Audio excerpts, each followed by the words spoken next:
À chaque fois, je veux dire un truc et à chaque fois, tu commences trop tôt. Lofofora, bonsoir et Bonsoir. bienvenue à Bonsoir. Fontaine. Lofofora, c'est indissociable pour moi de l'énergie du live. Comment vous avez réussi à faire passer l'énergie sur le dernier album? Bah, c'est qu'on doit en l'avoir encore, quoi, malgré nos âges qui avancent. Il y a quelque chose d'adolescent qui n'a pas vraiment évolué en nous. Et ça nous fait pas si peur que ça. Et du coup, on l'exprime. Je pense que c'est cette énergie-là qu'on retrouve sur nos disques, à peu près. Ouais, c'est ça, ouais. On s'est pas assagi et puis on n'est pas prêt de s'assagir non plus. Voilà. On va toujours dans le même sens. C'est une évolution un peu constante de notre musique, de vouloir faire les choses avec de l'énergie, de la puissance, pour faire passer entre autres notre message. Et d'ailleurs, donc ça fait 7 albums, une vingtaine d'années de carrière, de tournée. Qu'est-ce qui énerve encore Lofofora? Oh là là. Bah, y a plein de Vaste raisons, sujet. hein. Tiens, je vais te passer le Singer qui est. Si t'as 2 heures d'émission à nous consacrer, on peut faire une spéciale. On peut faire une spéciale. Je suis énervé. Non, bah il y a quand même un pack. Enfin, ouais, non, mais je sais pas. Sors-moi n'importe quel domaine et je vais bien te trouver. Enfin, je suis pourtant pas quelqu'un qui cherche la petite bête à tout prix dans tout. Hein. Je sais profiter de la vie. On sait jouir des bonnes choses aussi, quoi. Mais il y a quand même un paquet empêcheurs de tourner en rond, de marchands de vent et de voilà. Enfin, il y a trop de choses trop fausses. Enfin voilà, je veux bien rentrer dans un détail en particulier, mais Ouais, je pensais pas en particulier aux médias, puisque il y a quelques temps, non, il y avait dans Intox Populi, écarter les fesses, c'est l'heure de la messe. ouais, Sur le dernier, il y a la merde en tube. ouais. Et donc du coup, je me posais la question, qu'est-ce que vous pensez des réseaux sociaux et des nouveaux types de communication et de soi-disant plus libre, mais est-ce que c'est réellement plus libre? Bah, je pense que tous les outils technologiques, voilà, à bon escient, ça peut être super utile. Après, il faut savoir ce que les gens en font. Et puis, par-dessus tout, bah, si on fait le lien avec les médias, je pense que les médias ont un rôle éducatif qui tiennent absolument pas. Et que s'ils le tenaient, notamment la télévision, qui est quand même, voilà, la merde en tube, c'est quand même bien la télé avant tout, quoi.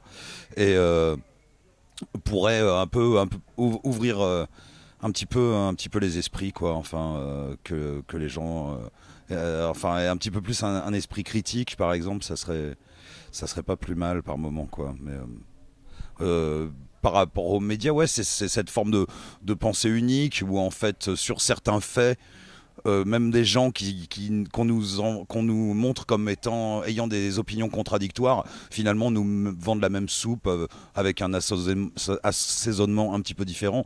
Mais il y a rarement des visions un petit peu alternatives du monde qu'on est en train de vivre, de comment on pourrait envisager l'avenir, etc., quoi. Ça reste tout à fait dans un moule qu'on connaît par cœur, donc on connaît tous les recoins et dont on sait qu'il sortira rien de différent, quoi. Et voilà, quoi. Médiatiquement, moi, un truc qui me saoule particulièrement, on sort de grosses périodes électorales, c'est le culte de la personnalité dans la politique française et dans la politique, je pense que c'est un petit peu partout, quoi. Enfin, la manière dont ça fonctionne, la communication des politiciens, qui est vraiment basé sur le culte de la personnalité, et forcément, ça peut mener à rien de bon, quoi, à mon avis. Alors je voudrais revenir sur l'album et sur les textes. Lofofora, c'est vraiment très loin du standard ou du standard du classique, refrain, couplet, refrain, couplet. Est-ce que c'est une sorte de nouvelle poésie du rock, une sorte de poète du rock, quoi? Ah bah je sais pas, moi j'écris sur les musiques de mes copains, généralement ils composent les musiques, j'y mets un petit peu mon grain de sel et après j'essaye de trouver l'histoire qui va bien coller à ces ambiances-là, quoi. C'est dans ce sens-là que ça fonctionne. Et peut-être notre façon de faire des morceaux qui sont pas forcément des couplets refrains, enfin le format de chansons classiques, c'est peut-être d'avoir écouté des groupes un petit peu chelous, quoi. Enfin des groupes bizarres, enfin dans la scène hardcore. Et même métal, et enfin voilà, et même le punk, nous on vient du punk à la base, c'est quand même une musique qui, avant d'être formatée, appelait à la diversité, à la liberté, quoi. C'est-à-dire, nous on était mômes à cette époque-là, mais en 79, 80, début des années 80, fallait pas coller à un style pour être punk, il fallait affirmer son propre style pour être punk. Aujourd'hui, c'est plus la même chose, quoi. Mais du coup, ça me fait. Ouais. Enfin, je veux Ouais. pas être gardien de chapelle ou quoi que ce soit, hein, c'est pas du tout ce que je veux dire, Non, mais non, mais c'est un exemple. J'ai presque l'impression, alors je vais peut-être faire hurler des gens, que c'est presque du ferré au sens où il y a pas, vous racontez une histoire, vous impliquez vraiment, et il y a vraiment un côté qui est vraiment différent des chansons actuelles ou la façon dont sont écrites les chansons Non, actuelles. Benabar, il écrit des chansons, des histoires aussi. Ah mais si vous voulez on peut passer pendant l'émission, quelle est votre chanson de Benabar préférée, et on vous la passe à l'émission de radio le dimanche. Attention, hein, on est capable de J'aime faire bien ça. le ghost track quand le CD s'arrête. On passera l'arrêt. Je passerai l'arrêt J'aime bien du les CD. blancs entre les morceaux, moi. C'est ce que D'accord, je préfère. on dans passera spécial blanc Benabar. Non, mais c'est vrai que c'était peut-être une volonté de ma part sur cet album-là, d'être plus narratif, d'avoir envie de raconter. J'ai toujours une admiration un peu secrète pour les gens qui font des concept albums réussis, ce qui est chose assez rare, quoi. Et j'ai pas vraiment cette prétention-là, parce qu'il faudrait écrire l'histoire et puis ensuite écrire les morceaux d'après cette histoire-là. Et c'est comme je t'ai expliqué, c'est pas comme ça qu'on fonctionne. Mais j'aime bien trouver quand même un lien qui est. Et je pense que plus que jamais, il y a un espèce de fil conducteur un petit peu dans cet album-là. Je pense que chacun peut même peut-être s'inventer une histoire tout au long de l'album, quoi. On le sent bien de toute façon entre deux tracks, deux pistes en français dans le texte. Il y a pratiquement pas de, il y a une continuité. Il y a des chansons vraiment en continuité. D'ailleurs, à ce propos, sur l'ordre, j'étais assez surpris en réécoute parce qu'il tourne depuis un bout de temps. Vous commencez par une chanson plutôt positive et vous fermez l'album par une chanson longue et un peu noire. Ce choix de cet ordre positif d'abord vers un peu de négatif et je suppose voulu, vous avez... Ça a fait des longues discussions au sein de l'OFO. Phil, il aurait aimé qu'on commence l'album par Elixir, par exemple. Et puis, c'est vrai que moi, j'étais de ceux qui préféraient commencer par Utopiste, notamment parce que je savais que l'album, le contenu était sombre. Et j'avais envie que ça commence en disant, bon, ce qui va arriver là, c'est pas rigolo, mais sachez qu'avant tout, voilà, il y a encore de l'espoir au fond de nos propos en cherchant bien, quoi. Et puis, la beauté et la bête, comme son nom l'indique, c'est pas négatif, c'est comme la vie, quoi. Voilà, c'est yin yang, c'est pareil, il n'y a pas de... Enfin, le calme plat, et c'est la mort, quoi. Tu vois, on peut avoir dans nos réflexes humains des envies de bonheur figées comme ça, mais ça n'existe pas, quoi. Enfin, on peut pas être à la fois enfin, personne n'est tout bon ou tout mauvais non plus, quoi.